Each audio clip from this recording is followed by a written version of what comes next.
What's up, guys? How's it going? Heading to the airport right now. A lot of you have asked me, why did I choose the 210, or what other considerations have I made? Some of you has asked, how big am I? In my last comment, I mentioned that I don't fit under the wing. I'm sitting here right now in my Ram pickup truck, and my seat is all the way back and all the way down. I'm 6'5", right around 300 pounds. So weight and balance is a big consideration in the aircraft I choose and the missions that I fly. One of the things I wanted to talk about here is a little bit about my training, the airplanes that I've flown so far, and why I chose the 210. And the 210 was not my first choice. Stick around, we'll get into it.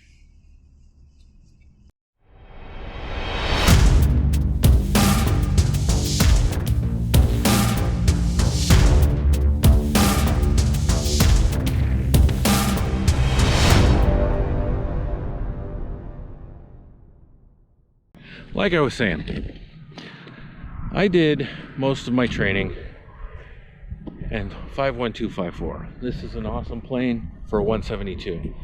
But as you've seen in some of my videos, I barely fit in this airplane.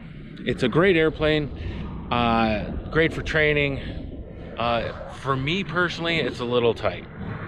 I really like the plane.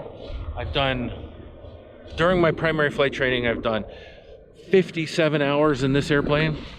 I've done 11 hours in 702, and there was another 172 here, 209er. I did all of my primary flight training here in these three 172s. This is a 1980 172, makes 160 horsepower, and with my weight and my size, it's a tight fit. And I can only carry one other person with me. So if I ever wanted to carry two people, I can carry a full-size adult male, oversized adult male even, if you will. But if I wanted to carry three people, it's way too small. It's a great airplane, I love it, it's good for training. And in fact, right before my engine out incident, 4 days earlier, I was flying this airplane from the right seat and practicing power off 180s. I knew right from the beginning that I was not going to be stopping at just a private pilot's license. I was going to continue on to earn my instrument rating, my commercial rating, and my CFI. Because of all of this, I knew I needed at least 10 hours of dual instruction in a complex aircraft. So immediately I went and started flying the Aero here at the school. And this is a great airplane, but as you can possibly see, I don't fit in it very well. So this is a pretty tight fit. It's a small airplane. I am tucked in here. My head is touching the roof. My shoulder is touching the side panel. And I have to move my leg in order to reach the trim wheel or the flap bar. So I knew that the Aero, while I could fit in it and I could fly it, I knew it would not be a comfortable airplane for my mission. So after I got my complex endorsement in the Aero, I went straight into flying a lot of long cross countries, so that I can prepare for my commercial and instrument rating. I took my instrument rating in this aircraft right here. I have a lot of hours in this aircraft and the other two 172s here on the field. So immediately after I got my instrument rating, I got my high performance rating in a 182 turbo 182, just like this one. Immediately after I earned my commercial rating, I started flying a Seneca like this one, and I flew it for several months, racking up about 15 hours in the Seneca with the hopes of going for a multi-engine rating and getting a multi-engine aircraft.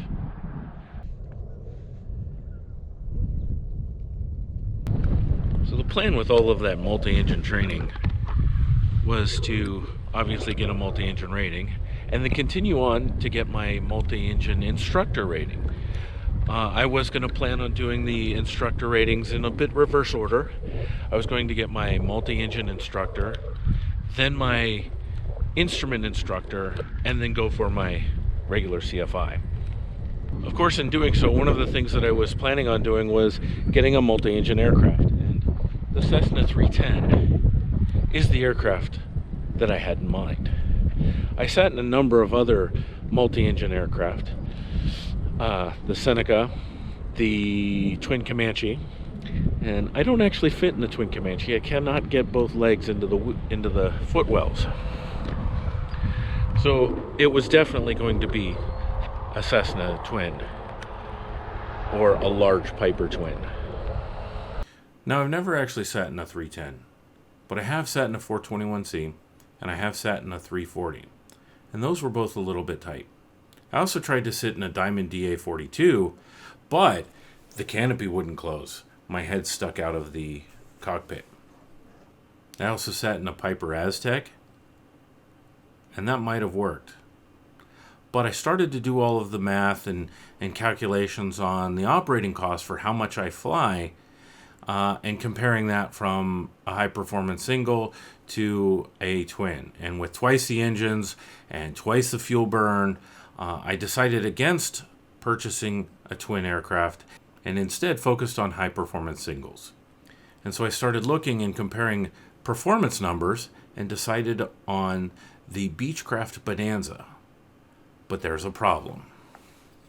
The problem is I have the same problem where I'm right up against the sidewall here, but there's even a further problem where this throw-over yoke interferes with my knees, and I can't control the foot pedals with the yoke, and I can't fly this airplane. Since the Beechcraft Bonanza or Debonair wouldn't work for me, that basically left two options: a Cessna 182, 206, 210, or the Piper PA-32, such as the Saratoga, the Lance, or the Cherokee 6. Since I'd already flown the Seneca, I knew that the PA-32 would actually work for me, mostly. But I went ahead and climbed in one at the airport and sat down, and it was still just a little bit tight, front to back. It would work, I could fly it, but it might be a little bit uncomfortable for a while. The Cessna 182 had a useful load of 1,100 pounds, but with full fuel and me, the remaining useful load was very low. I could carry one passenger, maybe some bags. The 206 was also out of my price range. So that leaves the 210 with a pilot side door, a useful load of 1,500 pounds, and a cruising speed of 160 knots. It became the optimal aircraft for my mission.